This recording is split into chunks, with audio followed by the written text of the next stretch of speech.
നിങ്ങൾ ശ്രദ്ധിച്ചേ, സദൃശവാക്യത്തിൽ ഒരു വാക്യമുണ്ട്. വാക്യം ശ്രദ്ധിച്ചോണം. ഹല്ലേലൂയ. ആമേൻ. 18-ാം അധ്യായത്തിന്റെ 10-ാമത്തെ വാക്യം, കർത്താവിന്റെ നാമം ബലമുള്ള ഒരു ഗോപുരമാണ്. യഹോവയുടെ നാമം ബലമുള്ള ഗോപുരം. ആമേൻ. യഹോവയുടെ നാമം എന്താണ്? ബലമുള്ള ഗോപുരം. ബലമുള്ള ഗോപുരമാണ്. നീതിമാൻ അതിലേക്ക് ഓടിച്ചെന്ന് അഭയം പ്രാപിക്കുന്നു. എന്നാൽ വേറെ ഭാഷാന്തരങ്ങൾക്കകത്തെ ഒരു ട്രാൻസ്ലേഷൻ ഞാൻ പറയാം. കർത്താവിന്റെ നാമം ബലമുള്ള ഒരു ഗോപുരമാണ്. അടുത്ത കേട്ടോ, നീതിമാന്മാർ അതിൽ ഓടിക്കയറി സുരക്ഷിതനായി കഴിയുന്നു. ഹല്ലേലൂയ. യഹോവയുടെ കർത്താവിന്റെ നാമം ബലമുള്ള ഒരു ഗോപുരമാണ്. നീതിമാന്മാർ അതിൽ ഓടിക്കയറി സുരക്ഷിതരായി ജീവിക്കുന്നു. ഒരാമയും വരുന്നില്ല. ഇന്ന് പകൽ നിന്റെ സുരക്ഷിതത്വം നീ കെട്ടിയ മതിലല്ല, നീ ഉണ്ടാക്കിയ പുതിയ ദൈവത്തിന് സ്വന്തം വീടിന്റെ ഡോറല്ല, ആർക്കും ഇടിച്ചു കയറാൻ പറ്റാത്ത ഒരു സുരക്ഷിത വലയമുണ്ടെങ്കിൽ അത് ക്രിസ്തുവിന്റെ നാമമാണ്. തിമോത്തിയോസിന്റെ 2-ാം ലേഖനം 2-ാം അധ്യായം 19-ാമത്തെ വാക്യം. ഹല്ലേലൂയ. 2 തിമോത്തിയോസിന്റെ ലേഖനം 2-ാം അധ്യായം 19-ാമത്തെ വാക്യം. വാക്യം കേട്ടോ. എങ്കിലും ദൈവത്തിന് സ്ഥിരമായ അടിസ്ഥാനം നിലനിൽക്കുന്നു, കർത്താവ് തനിക്കുള്ളവരെ അറിയുന്നുവെന്നും കർത്താവിന്റെ നാമം ഉച്ചരിക്കുന്നവനല്ല, കർത്താവിന്റെ നാമം ഉച്ചരിക്കുന്നവൻ എല്ലാം അനീതി വിട്ടകന്നു കൊള്ളട്ടെ എന്ന്, അനീതി വിട്ടകന്നു കൊള്ളട്ടെ എന്നാകുന്നു അതിന്റെ മുദ്ര. അതിന്റെ മുദ്ര. ഒരു വ്യവസ്ഥ. ഈ നാമം ചുമ്മാ കയറി പറയാൻ പറ്റത്തില്ല. ഇത് ഉച്ചരിക്കുന്നവനെല്ലാം അനീതി വിട്ടകന്നോണം. അടുത്തിരിക്കുന്ന ആളെ തൊട്ട് വെച്ചാൽ അനീതി വിട്ടകന്നോണം എന്ന് പറ. ഹല്ലേലൂയ. അപ്പൊ കർത്താവിന്റെ നാമം ഉച്ചരിക്കുന്നവൻ എന്താ വേണം? അനീതി കെട്ടിപ്പിടിക്കരുത്, അനീതി വിട്ടകരണം. അതാണ് ഇതിന്റെ മുദ്ര. ഒരാമയും വരുന്നില്ല.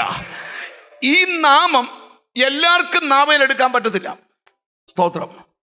ചുമ്മാ അതിലെ നടന്ന് നാട്ടിലുള്ള മുഴുവൻ നുണയും പറഞ്ഞു വെച്ച് തിരിച്ചു വന്ന് യേശുവിൻ്റെ നാമം പറയുവാണെങ്കിൽ പറയാതിരിക്കുന്ന നല്ലേ. നിനക്കത് പറയാനുള്ള യോഗ്യത ഇല്ല. പണ്ട് ഈ പൗലോസേ ഭയങ്കര ശുശ്രൂഷ ചെയ്തപ്പം ഒരു മന്ത്രവാദിയുടെ ഈ മന്ത്രവാദി ഇങ്ങനെ ഇരുന്ന് എല്ലാത്തിനും മന്ത്രം ചെയ്യുക. പനിക്ക് മന്ത്രം, ചുമയ്ക്ക് മന്ത്രം, ഇരിപ്പിന് മന്ത്രം, ചിരിക്ക് മന്ത്രം, കരയുന്നതിന് മന്ത്രം, നിൽക്കുന്നതിന് മന്ത്രം, കിടക്കുന്നതിന് മന്ത്രം, ബന്ധനങ്ങൾക്ക് മുഴുവൻ മന്ത്രം ചെയ്തുകൊണ്ടിരിക്കുക.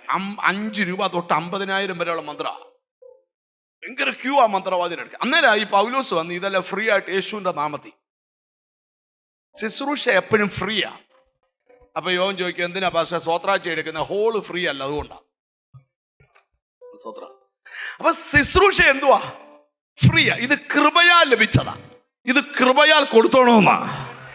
നിങ്ങൾ ഇച്ചോട്ട് ശ്രദ്ധിച്ചു കേട്ടെ, പറയട്ടെ. ഹല്ലേലൂയ.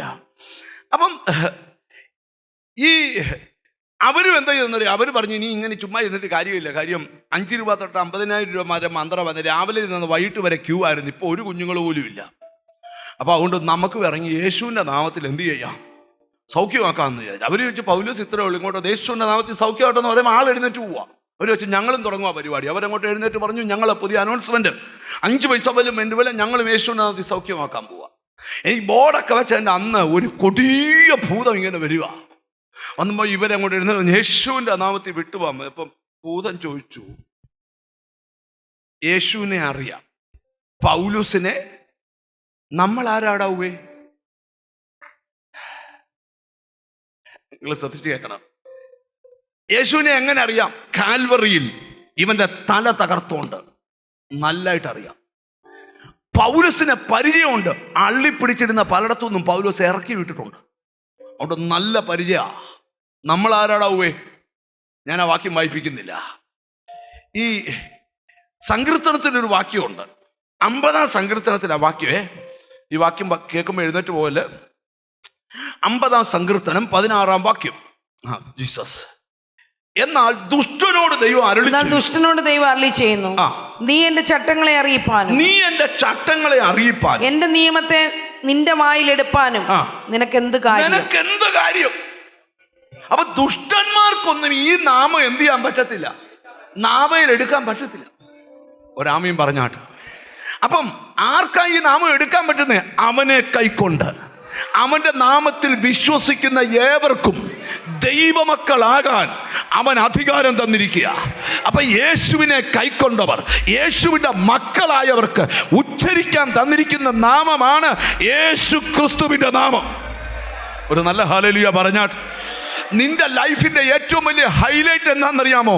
നിന്റെ വീടിന്റെ മുമ്പിൽ കിടക്കുന്ന കാറല്ല, നീ വാങ്ങിച്ച തോട്ടമല്ല, നീ ധരിച്ചിരിക്കുന്ന നാമമാ. ഓ, എത്ര പേര് അതിന് ആമീൻ പറയും? ഞാൻ ഇന്ന് ഇവിടെ ഇരിക്കുന്ന ചിലരോട് പറയാം, അത് സകല നാമത്തിലും മേലായ നാമമാണ്. നിങ്ങൾ ശ്രദ്ധി, ഈ നാമവും രക്ഷിക്കപ്പെട്ടവരും തമ്മിലുള്ള ബന്ധം അറിഞ്ഞാലേ ഈ നാമം എന്താണെന്ന് നിനക്ക് കുറച്ച് മനസ്സിലാകത്തുള്ളൂ. ഇത് ചുമ്മാ രാവിലെയും വൈകിട്ട് എഴുന്നേറ്റ് ചില ആൾക്കാർ പോ പിശാചേ, പോ പിശാചേ, യേശുനാഥി പോ പിശാചേ, യേശുനാഥി പോ കെട്ടുകൾ, ഇങ്ങനെ പറഞ്ഞുകൊണ്ട് നടക്കുന്നതല്ല ഈ നാമം. ഈ നാമവും നമ്മളും തമ്മിലുള്ള ബന്ധം എന്താന്ന് ഇച്ചിരി നേരം ധ്യാനിക്കുന്നതായി ഇന്നത്തെ ശുശ്രൂഷ. ദൈവത്തിന് സ്തോത്രം. നമുക്കൊരു വാക്യം ബൈബിളിൽ നിന്ന് വായിക്കണം. ചില വാക്യങ്ങൾ വായിപ്പിക്കുന്നത് എനിക്ക് പറഞ്ഞു പോകാവുന്നതേ ഉള്ളൂ. എന്നാലും ബൈബിൾ തുറക്കാത്തവരങ്ങനെയും ഒന്ന് തുറക്കുമല്ലോ എന്ന് വിചാരിച്ചുകൂടാ ഈ വാക്യങ്ങൾ പറയുന്നേ. എന്നിട്ടും തുറക്കാത്തവരുണ്ട്.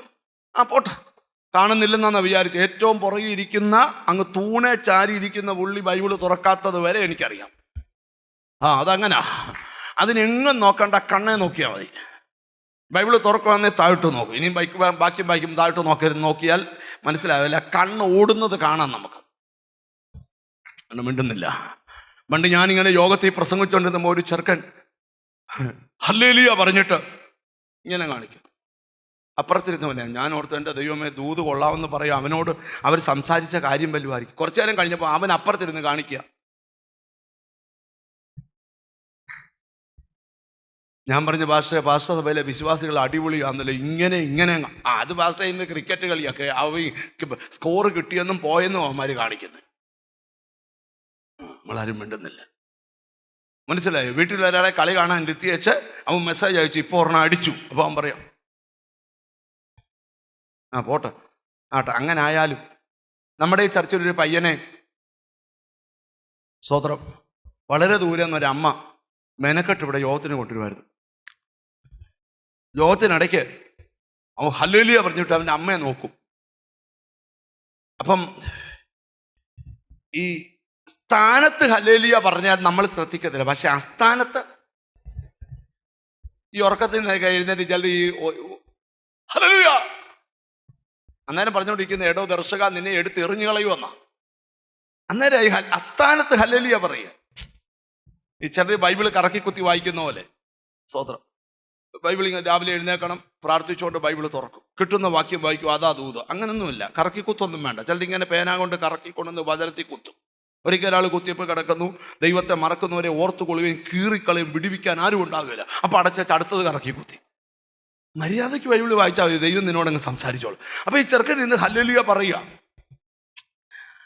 അപ്പം ഈ കുറച്ച് ദിവസമായപ്പോൾ ഞാനിങ്ങനെ ഇവനെ നോട്ട് ചെയ്യാൻ തുടങ്ങി. പിന്നെ അവനും അമ്മയും കൂടെ ഒരു ദിവസം പ്രാർത്ഥിക്കാൻ ഇവിടെ വന്നു. അവർ വേറെ ഒരു ബന്ധുക്ക വീടിനോട് ബന്ധപ്പെട്ട് വന്ന.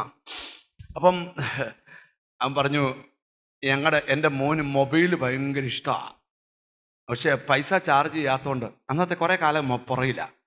അപ്പം അവനോട് പറഞ്ഞ് ചർച്ചിൽ വന്ന് നല്ലതായിട്ട് ഹല്ലേലൂയ പറഞ്ഞ 100 രൂപ മൊബൈൽ ചാർജ് ചെയ്യാൻ തരാം. അപ്പം അമ്മയെ ഹല്ലേലൂയ പറഞ്ഞ് കേൾപ്പിക്കുക. ഞാൻ പറയുന്നുണ്ട്, ഇന്ന് പോകുമ്പം ശാസ്ത്ര റോഡ് 100 രൂപയുടെ അമ്മ മേടിക്കുക കേട്ടോ. ഇന്ന് അവൻ നോർത്ത് ഇന്ത്യയിൽ ഒറീസയിൽ കർത്താവിൻ്റെ വേല ചെയ്യുക. അമ്മ കുറേ ആഴ്ച 100 രൂപ കളഞ്ഞെങ്കിലും അവൻ ശരിയായി. ഗലാത്യ ലേഖനം 3-ാം അധ്യായത്തിന്റെ 27-ാമത്തെ വാക്യം. ക്രിസ്തുവിനോട് ചേരുവാൻ സ്നാനമേറ്റിരിക്കുന്ന നിങ്ങളെല്ലാവരും ക്രിസ്തുവിനെ ധരിച്ചിരിക്കും. ഈ നാമത്തിന്റെ വലിയ പ്രത്യേകത, ഒരാൾ അവനെ കൈക്കൊണ്ട് അവന്റെ നാമത്തിൽ വിശ്വസിക്കുന്ന ഏവർക്കും ദൈവമക്കളാകാൻ അവൻ അധികാരം കൊടുത്തു. അവൻ ദൈവവൈതലായി കഴിഞ്ഞാൽ അടുത്തതായിട്ട് അവൻ ചെയ്യുന്നത് ദൈവകൽപ്പനയായ സ്നാനം സ്വീകരിക്കുക. ധന്യനായ പൗലോസ് ഗലാത്യ സഭയോട് പറയുകയാണ്, ഈ സ്നാനം എന്താണെന്നറിയാമോ? വെള്ളത്തിൽ മുങ്ങുന്നത് മാത്രമല്ല, ഈ സ്നാനം ക്രിസ്തുവിനോട് ചേരുവാൻ സ്നാനമേറ്റിരിക്കുന്ന നിങ്ങളെല്ലാവരും ക്രിസ്തുവിനെ ധരിക്കുകയാണ്. അപ്പം സ്നാനപ്പെട്ടവരെല്ലാം ഓർത്തോണം. സ്തോത്രം. നിങ്ങൾ ആരെ ധരിച്ചിരിക്കുക? ക്രിസ്തുവിനെ ധരിച്ചിരിക്കുക.